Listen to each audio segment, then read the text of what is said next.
Olá. Bom dia, Ana. Bom dia, Rebeca. Bom dia, Henrique. Obrigado aí pelo convite mais uma vez. E peço desculpas aí pelo imprevisto por não ter conseguido entrar no horário combinado. Sem problema. Perfeito, então. Então vamos aqui nos despedindo da Ana Prestes, é isso? Nesse momento? Mesmo. Tchau, Ana. Grande abraço. Tchau. Vou voltar depois para ouvir o Gilberto. Obrigada de novo por estar aqui, gente. Obrigada por toda a audiência de hoje. Gilberto, bom dia. Rebeca, você quer começar? Pode, se quiser, fica à vontade. Então é isso, agradecer demais, Gilberto Nascimento, por vir aqui. Da última vez que esteve com a gente, né, falando também sobre essa questão da religião, o impacto da religião na política, né? A gente viu muito isso nos últimos anos. E hoje a gente fala de um assunto muito específico que o Azenha trouxe para a gente, que é essa questão dos policiais militares em horário de serviço, né, Gilberto, estarem dentro das igrejas universais, participando ali das reuniões, participando dos cultos, né, religiosos. E o Gilberto é um especialista em Igreja Universal do Reino de Deus e vai trazer para a gente, né, como que isso impacta a corporação, por que isso acontece, né, Gilberto? Mas antes da gente entrar nesse assunto específico das PMs, gostaria que você falasse um pouco sobre o livro O Reino, né? Como que você começou a estudar esse assunto? Por que você é um especialista da Igreja Universal do Reino de Deus? Conta para a gente. Tá bom. Então, já que vocês deram a deixa aqui, eu vou fazer uma propagandazinha, porque eu acabei de receber mais alguns exemplares. Eu tive num evento na semana passada na Praça Vladimir Herzog, e aí é um evento que acontece no último domingo do mês, aqui na praça, em homenagem ao Vladimir Herzog, aqui em São Paulo, um evento de colegas jornalistas e tal. E aí me pediram exemplares, eu não tinha, então eu tive que pegar na editora, acabou de chegar. Então, você falou por quê, né? Eu sou jornalista já há 40 anos, trabalhei em vários grandes veículos de comunicação, trabalhei na Folha de São Paulo, Isto É, Carta Capital, Estadão, e desde o finalzinho dos anos 80, começo dos anos 90, eu cobri essa área de religião, né? Primeiro na Folha de São Paulo, no Globo, no Estadão. Também participei de um jornal comunitário e trabalhei também no início da profissão no jornal O São Paulo, da Arquidiocese de São Paulo, e acabei, de uma certa maneira, convivendo ao longo dos anos com esse tema, né? Cobria muito mais no início a Igreja Católica, depois na Folha e na Isto É também, onde eu trabalhei, aí eu acompanhei um pouco mais o nascimento, o nascimento não, né? Mas o surgimento dessa igreja, que foi fundada em 1977, né? Criada lá no antigo salão de funerária, no subúrbio do Rio de Janeiro, mas a partir do momento também que ela conseguiu adquirir uma emissora de televisão, a TV Record, ela começou a chamar a atenção de toda a sociedade brasileira, né? Primeiro por reunir multidões em estádios, ginásios de futebol, né? Estádios como o Maracanã muita gente lembra daquelas fotos de pastores carregando sacos de dinheiro. E quando ela compra a TV Record, ela chama atenção, primeiro, como que uma pequena igreja neopentecostal consegue, né, um salto tão grande ali, adquirindo uma das emissoras mais tradicionais do Brasil. Ao mesmo tempo, também, ela foi alvo de muitas denúncias, investigações. A própria maneira como foi comprada a TV Record foi motivo de denúncias na Justiça, de investigações do Ministério Público por longos anos. E então eu passei a fazer várias reportagens sobre esse tema, eu tinha muita informação também acumulada, e aí entre 2015 e 2019 eu produzi esse livro para a Companhia das Letras, contando a história, o surgimento, como ela cresceu, as principais polêmicas envolvidas e mostrando quem é esse líder religioso polêmico, no mínimo, né, digamos assim, e mostrando que ele é um homem poderosíssimo, é o único brasileiro e um dos poucos no mundo, o Edir Macedo, a ter sobre os seus domínios uma igreja, uma rede de televisão, um banco e um partido político. Gilberto. Uma rede de hospitais também, né? Ele tem o Hospital Moriá, Sim. né? Deles também. Sim. Tem mais de 100 empresas, né, contando as emissoras de rádio e televisão. Então, tem jornais, sites, editora, corretora, seguradora, banco, empresas de transportes, empresas de locação de veículos, tudo que vocês imaginarem. Gilberto, eu queria saber o seguinte, nessa linha do tempo toda que você traçou, desde lá do início, quando a igreja surge lá no subúrbio de Del Castillo, depois vai se expandir para o mundo inteiro, e olha que eu já vi unidades da Universal nos locais mais improváveis do mundo, até em Luxemburgo, né? Um grão-ducado minúsculo, riquíssimo aqui na Europa, tinha uma unidade da Igreja Universal pertinho de onde eu estava, então assim, eles se expandiram demais. Lá daquele início nos anos 70 e depois passando para os anos 90, quando ela se consolida de fato, e a gente tem episódios aí de repercussão nacional, como foi aquele caso em 1995 do pastor Sérgio von Helder, que chutou a santa e deu aquela confusão inteira no feriado de Nossa Senhora Aparecida. Dali para cá, a Universal vem entrando em vários filões, em vários segmentos da sociedade. E, naturalmente, ela cresceu nos subúrbios, porque essas pessoas nos subúrbios elas são as vítimas diretas das mazelas do Estado. São as pessoas que sofrem com a pobreza, com a fome, com a falta de recursos, com a violência, sobretudo, e a violência também de caráter policial. Agora a gente vê os policiais entrando nisso de uma forma muito pesada. Aliás, esse fenômeno não é novo exatamente de agora, ele já vinha ocorrendo coisa de 2, 3 anos dessa forma, como a gente reportou agora.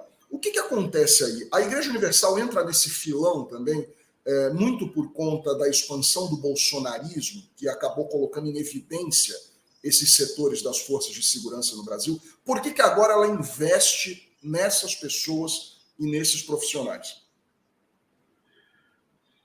Olha, não sei se dá para dizer exatamente por conta do bolsonarismo, né? A Universal tem esse projeto chamado Universal nas Forças Policiais. Eu acho que talvez durante aí o auge o período do governo bolsonarista, pode ser que ela tenha encontrado maior estímulo para fortalecer esse trabalho. Mas eu acho até que era um trabalho já anterior, embora em muito menor proporção, né? E não chamava tanta atenção. Eu acho que era um programa, uma atividade assim que simplesmente reunia também nos seus templos ali fiéis ou pessoas que também, por acaso, eram militares ou exerciam alguma atividade ligada à área de segurança. O que me parece era isso.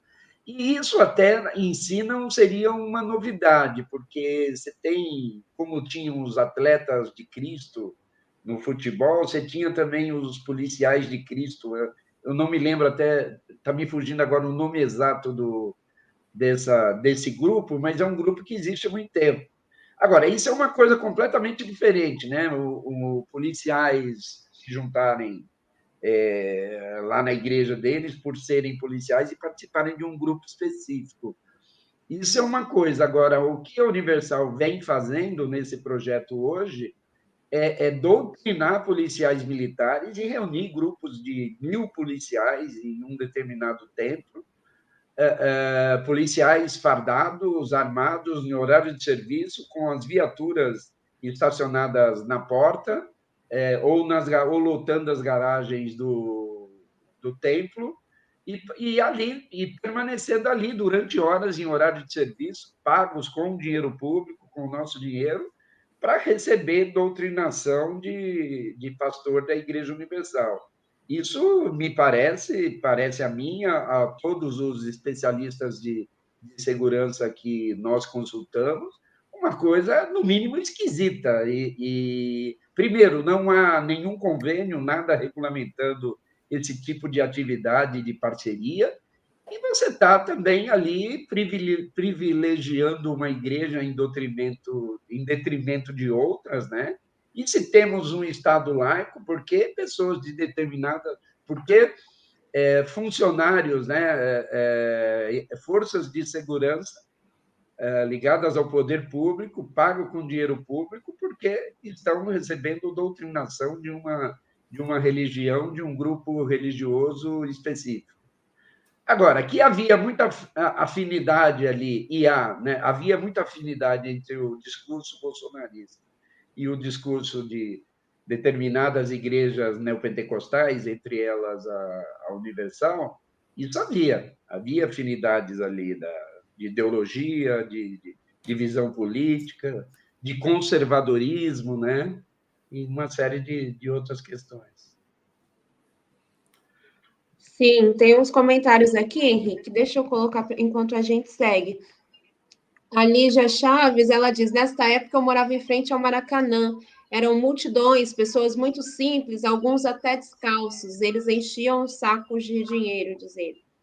O Nilson Barreiros, ele diz, atletas de Cristo tinham como lema, eu sou universal. Até hoje, né, eles usam esse lema para... Entra lá um profissional, fala da sua carreira, e no final eles dizem, né, eu sou universal. Essa propaganda roda até hoje na TV aberta deles. A Heloísa Helena, ela diz, bom dia, isso que o Gilberto traz é muito grave e perigoso, precisamos de um corte dessa fala.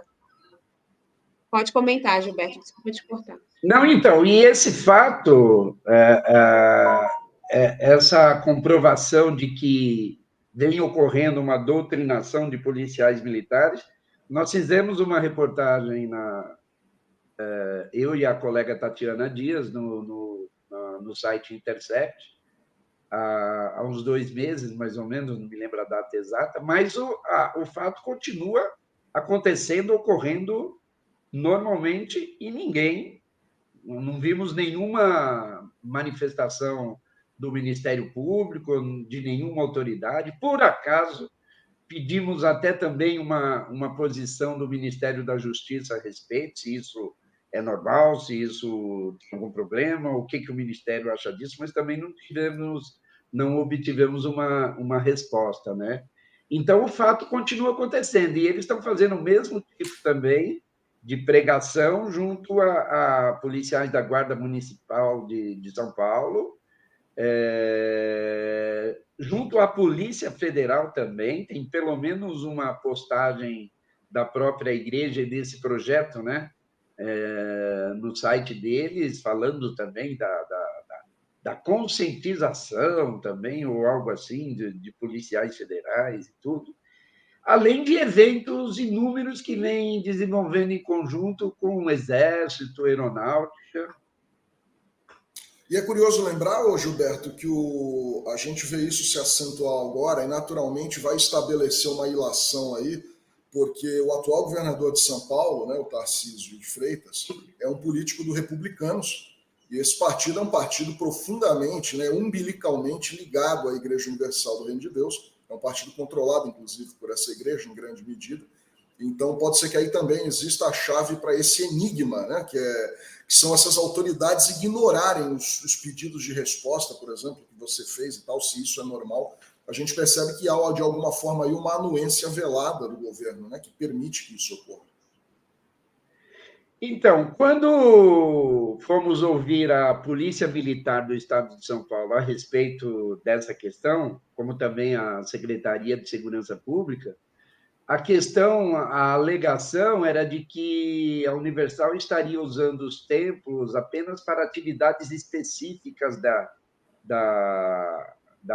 corporação militar, né? Que eles estariam fazendo reuniões deles próprios e a Universal estaria cedendo apenas um espaço. O que não procede, o que não é verdadeiro, porque tem dezenas e dezenas de fotografias que publicamos lá na reportagem e que estão nos próprios sites da Igreja Universal e desse projeto, mostrando ali centenas, né, em alguns casos 500, 600, 700 ou 1.000 policiais sentados ouvindo a pregação do pastor que está lá no púlpito, e também, às vezes, versículos bíblicos também sendo mostrados. Então, é evidente ali que não é uma reunião interna da Polícia Militar, como a a cúpula da instituição alegou, e é flagrante que lá está se ouvindo pregação e fala do pastor da citada aí igreja. Né?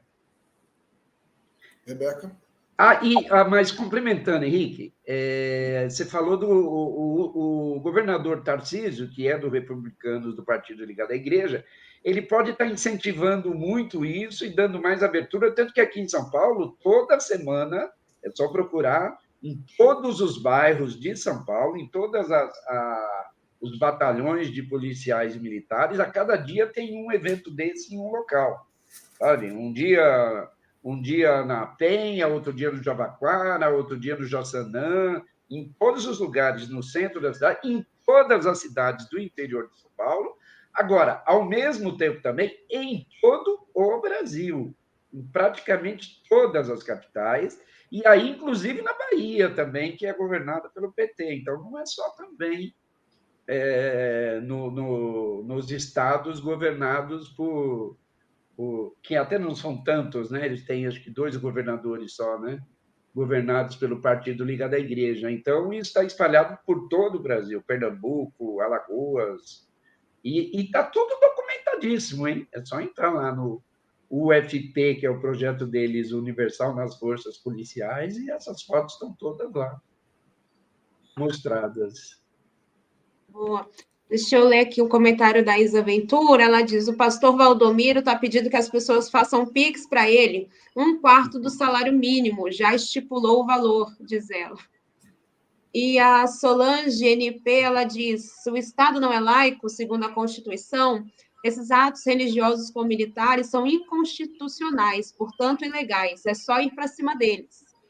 E o Dandan, ele diz: religião é o câncer do Brasil, faz mal para a saúde e economia do povo.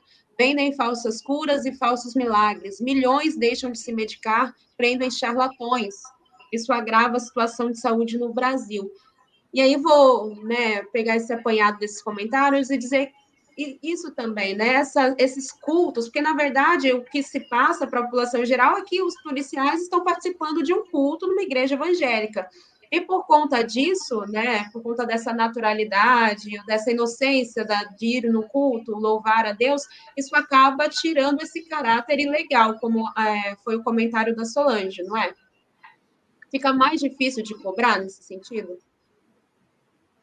O Rebeca, não entendi bem, de cobrar... De denunciar para o Ministério Público, né? Você disse, o Ministério Público não respondeu, as polícias não responderam. Fica mais difícil de entender que isso é um crime, que isso é ilegal, nesse sentido? Olha, eu assim, no mínimo, o fato de policiais militares em horário de serviço, fardados, armados, com as viaturas paradas por horas, lá num templo religioso, em vez de estarem na rua garantindo a segurança da população, no mínimo isso por si só, eu já não acredito que seja correto, né? E agora, o favorecimento, o vínculo dentro nós vivemos num Estado laico. Então, essa aliança, essa parceria, essa junção aí, né, de forças de segurança com uma instituição religiosa, eu também acho meio cabido, ou no mínimo é um privilégio, o policial, no seu horário de folga, ele tem o direito de seguir a religião que ele bem entender, a fé que ele professar. Ele também, até lá no quartel, no batalhão, ele tem um espaço, como já existem, né, as capelas militares, e um espaço ali para ele professar a sua fé, seja na região católica, evangélica, numa igreja de matriz africana, perfeitamente ok e normal. E isso já existe, né? Nos batalhões é permitido aí esse espaço, mas é uma coisa individual, não uma aliança de uma corporação, uma junção. E aí, voltando àquela pergunta anterior do Henrique, a gente entende isso daí muito mais como uma junção de interesses aí políticos, religiosos, né, e que acabam sendo transportados também para a área da segurança. Então, você vai começar a atuar de acordo com os princípios e interesses ali de determinados grupos, no caso, os bolsonaristas ali, né? Pelo menos quando esse projeto avançou, cresceu e se fortaleceu, com certeza, algumas das motivações ali fossem essa mesma visão a respeito da segurança pública. O Gilberto chama a atenção para um fato curioso, ele citou aqui a respeito da existência invariavelmente, nas unidades militares brasileiras, sobretudo das Forças Armadas, né, da União, existia a presença de um capelão, seja ele um capelão católico, um capelão evangélico.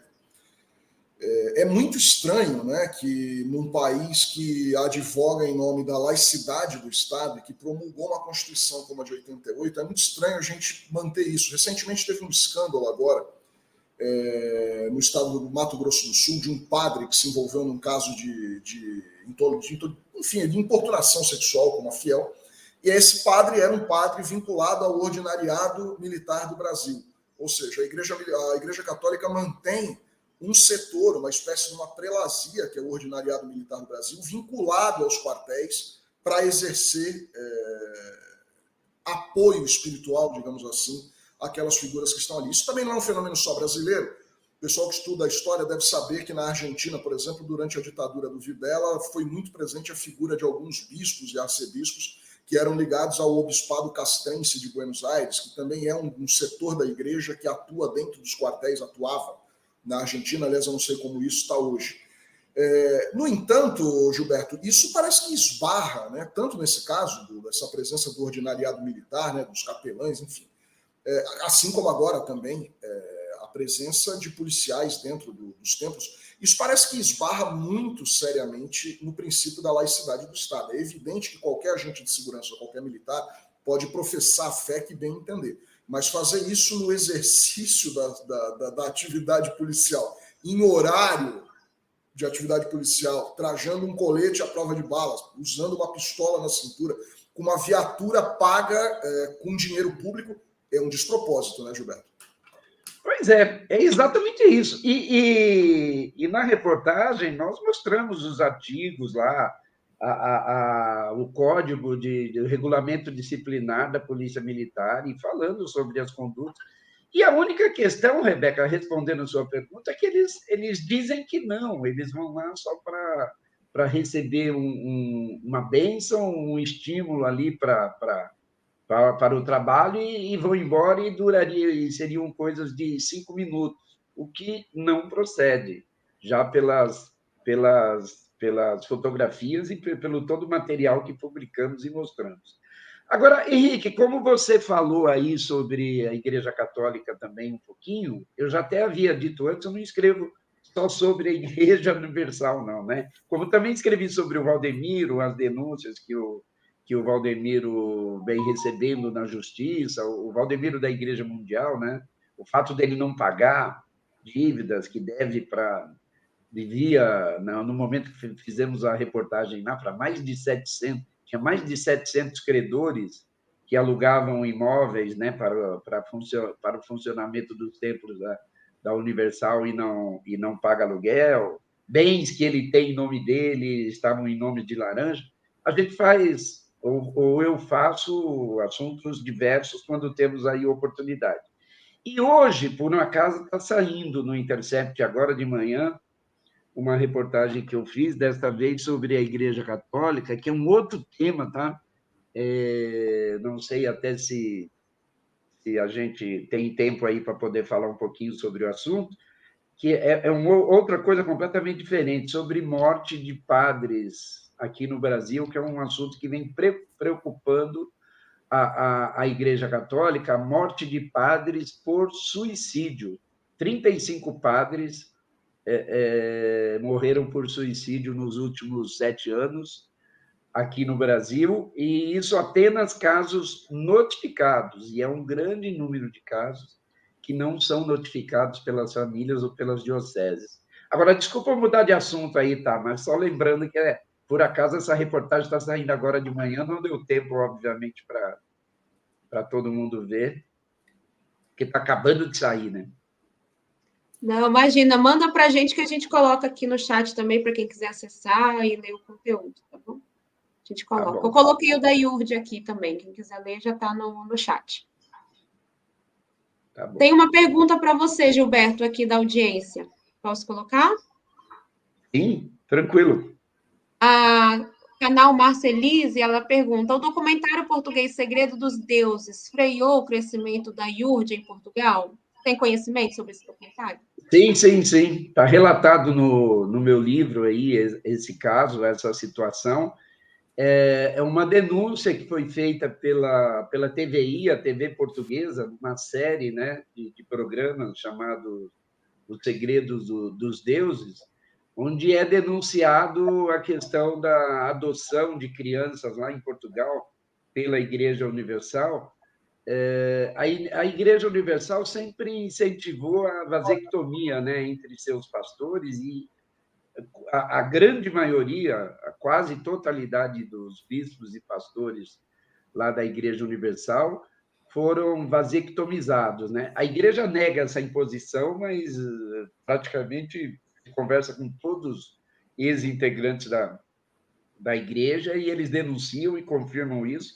E há muitas denúncias também feitas à justiça sobre esse tema, né? E muitos pastores, inclusive, têm entrado com ações e ganhado na justiça, né, a ação contra a Universal pelo fato de ter sido obrigada a fazer a vasectomia. E aí, num determinado momento, a igreja a Universal começou a incentivar que alguns dos seus líderes lá adotassem crianças. Então, as filhas do próprio bispo Edir Macedo e vários outros bispos da igreja passaram a adotar crianças em Portugal. Não sei se era pelo fato de serem crianças europeias, brancas, bonitas. Aqui no Brasil haveria muitas crianças em lar, orfanatos também, que poderiam ser adotadas, né? Mas, num determinado momento, a igreja fez uma parceria, uma aliança lá com um orfanato lá em Portugal e passou a adotar crianças dessas instituições. E muitas mães foram à justiça lá depois em Portugal afirmar e denunciar que seus filhos estavam sendo retirados das famílias arbitrariamente. Como lá em Portugal, como em qualquer lugar do mundo, crianças que vão para um orfanato geralmente é porque estão passando por alguma privação, alguma necessidade, as famílias com dificuldade financeira ou por algum problema diverso, alcoolismo, droga ou qualquer coisa assim, sei lá. Num determinado momento, às vezes a criança é obrigada a permanecer por um tempo numa instituição. Isso já aconteceu aqui no Brasil também. Também já fiz reportagens muitos anos atrás sobre esse assunto.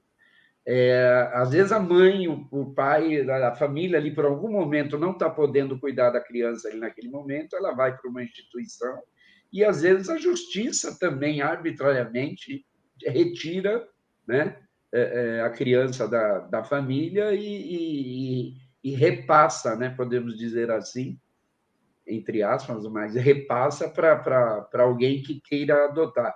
E a denúncia era que esses processos seriam irregulares e que muitas mães que dizem jamais ter abandonado o filho, ou largado o filho, ou não chegaram a abrir mão da criança de forma nenhuma, mas num determinado momento voltavam lá e não as encontravam mais. E muitas dessas crianças foram adotadas por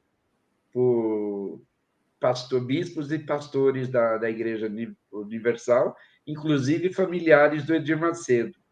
Então, na época lá, chegou-se até a falar de rapto de crianças e tal, de tráfico de crianças. Não era exatamente assim, mas era um processo meio irregular, segundo as denúncias dos familiares. Isso foi denunciado, deu uma grande repercussão em Portugal, mas, no final, na justiça, não houve uma penalização à Igreja Universal, não. Entendi. Henrique, posso colocar um vídeo que exemplifica, que ilustra, né, esse nosso assunto, que é os policiais dentro do templo, né? E até uma propaganda da própria IURD. Vou passar um pedacinho, é um vídeo até que longo para a gente aqui, mas só para a gente ver. Nas forças policiais, o programa tem como missão promover ações com base em princípios bíblicos, seguindo a ética, a justiça, bem-estar coletivo e a valorização à vida, além de propagar o respeito entre as pessoas e o comprometimento e excelência na realização do trabalho.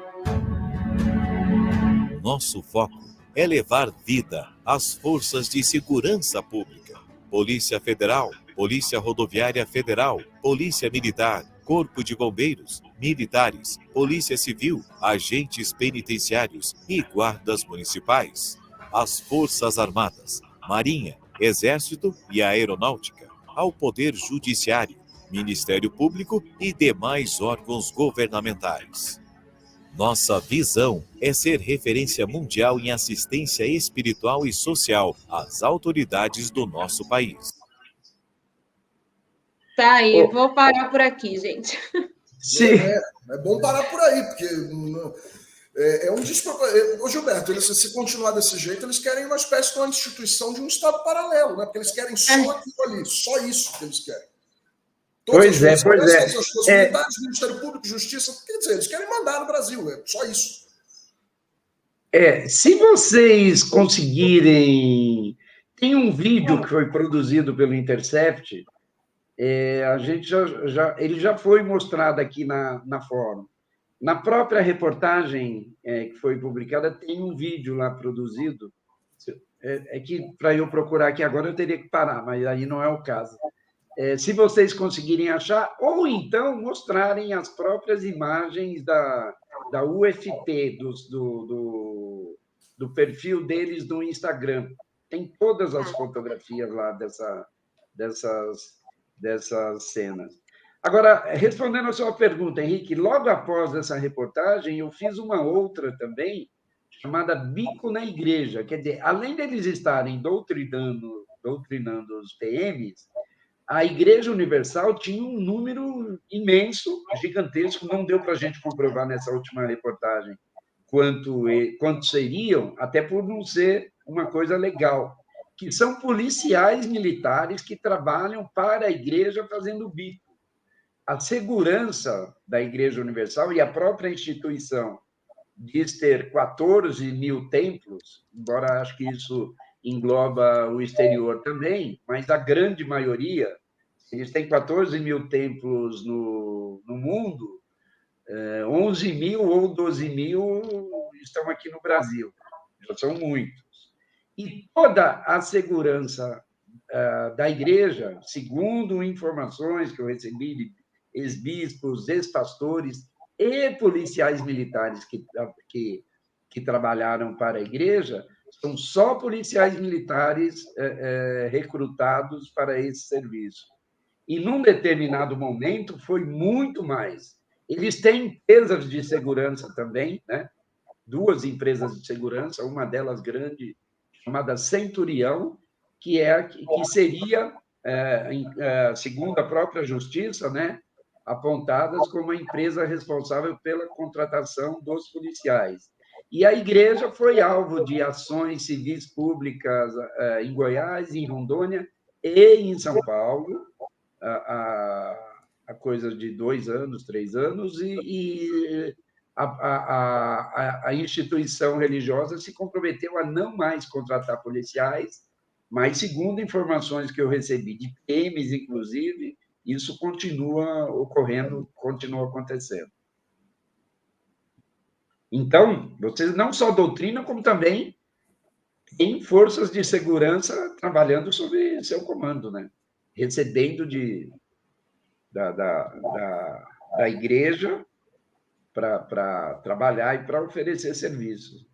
Esse não é um fenômeno novo. Há 20 anos, quando eu era repórter policial, imagina, era um garoto, eu conheci 2 policiais civis que trabalhavam no esquema de segurança, dando segurança à Igreja Universal. Então, assim, há muito tempo eles mantêm uma relação com algum nível de proximidade aí. com as forças de segurança. O que me parece é que agora a coisa descambou de vez, e na era da internet isso se tornou explícito, porque a gente consegue ver esse tipo de propaganda institucional aí, que eles não têm o menor pudor de colocar no ar aí, com gente fardada lá dentro em horário de serviço dentro dos templos. Né, Rebeca? Exatamente, Gilberto. Estava tentando pegar aqui o link no Instagram, não consegui, não está abrindo aqui na minha internet. Mas eu acho que esse vídeo aí a gente conseguiu exemplificar bem, né? Materializar o que acontece lá. Como o Henrique disse, é quase um poder paralelo, né? Que eles querem criar. Muito me preocupa essa atuação aí da igreja nas forças de segurança pública, né? Porque depois isso se reflete nas violências contra as religiões de matrizes africanas, né? Contra a opressão que o Henrique bem citou dentro das comunidades. A gente sabe que é feita toda uma lavagem cerebral, a própria questão dos conselhos tutelares, né? Teve eleição ontem dos conselhos tutelares, e a gente sabe como que os religiosos, né, esse pessoal de direita, tem lutado também para ocupar esse espaço, que acaba atingindo todas essas pontas, né? Porque quem vai cuidar dessa criança lá na frente é a polícia, né? Que vai receber uma denúncia desse tipo. Então, como que uma polícia religiosa vai lidar com determinados casos que cheguem, sabe, a partir dos conselhos tutelares? É muito preocupante isso que você traz para a gente. Mas que bom que tem você aí para destrinchar esse cenário. Nós tentamos. Agora, há visivelmente, Rebeca, Henrique, essa intenção de ocupar e ganhar cada vez mais espaços em setores estratégicos, né? Como você bem colocou, ontem ocorreu em todo o país aí, ocorreram em todo o país as eleições para os conselhos tutelares, e grupos evangélicos neopentecostais, entre eles a Universal, participaram ativamente, sim, desse processo, né, procurando indicar representantes cada vez mais. Então, eles têm uma proposta assim, de ocupação de espaço cada vez maior também dentro das esferas aí do poder público, e aí tem que ser observado aí esse fenômeno, esse detalhe, né? Eu não tenho as informações aí ainda detalhadas no caso da eleição dos conselhos tutelares ontem, mas é interessante tentar identificar, porque é um trabalho que não começou agora, né? Eu vi uma mobilização de entidades ligadas à área da infância, de movimentos sociais ligados à área de educação, mas meio em cima da hora, assim, às vésperas da eleição, a propaganda tentando arregimentar pessoas e levar todo mundo a votar, incentivar todo mundo a votar.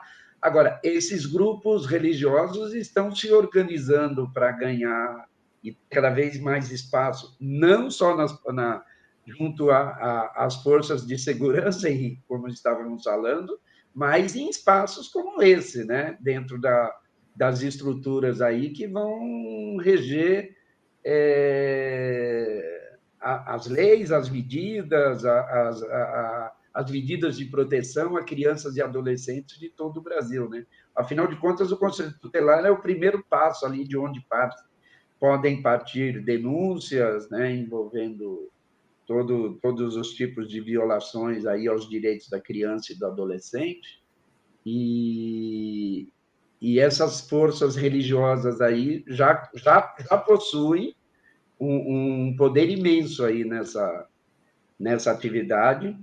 Eu não tenho os números, mas até gostaria de ter também, para a gente saber medir exatamente a representatividade aí ou não, mas é um avanço. O que a gente vê é um avanço cada vez maior de um projeto de tomada ou de conquista de cada vez mais de poder também, né, dentro da esfera pública. É isso mesmo, Gilberto. Olha, te agradecer demais, é sempre uma alegria quando você vem, né? Essa pauta é muito interessante para a gente, porque é algo que está distante, né? E ter você aqui como especialista falando sobre isso é muito bacana, que abre nossos olhos também para esse nicho aí que às vezes fica oculto, mas a gente precisa estar alerta sobre o que acontece nesses bastidores. Como a gente faz para adquirir seu livro? Rapidinho. Olha, dá para adquirir no... Pode fazer a propaganda mais uma vez? Por favor. Tá O bom. reino. Dá para adquirir no site da própria Companhia das Letras ou da Amazon também, né? E nas livrarias também, tá bom? É o famoso dar um Google, né, Gilberto? É só dar um Google aí, o Reino, Gilberto Nascimento, que deve aparecer o link para vocês da Companhia das Letras ou Sim, da Amazon. exatamente isso. E tanto no site da Amazon como da própria Companhia das Letras, tem lá também um histórico, uma explicação do que tem o livro, do que apresenta, alguns comentários e avaliações, mas é basicamente uma grande reportagem que conta toda a história, desde quando o Edir Macedo nasceu, de onde ele veio, né, do primeiro empurrãozinho que ele teve do Carlos Lacerda. O pai dele era funcionário do Carlos Lacerda, trabalhou numa família do Carlos Lacerda, onde ele conseguiu o primeiro emprego dele na Lotege, né, como escriturário lá no Rio de Janeiro. E daí até essa ascensão, né, fenomenal aí, a construção desse império, né? Porque ele comanda um império, realmente. Isso aí. Obrigadão, viu, Gilberto, pela sua participação. Obrigado, Gilberto, mais uma vez. pela participação. Eu que agradeço aí, um grande abraço, Rebeca, um grande abraço, Henrique, e a todos que acompanham aqui pela Fórum. Um grande abraço, obrigado. Valeu. Obrigada a você.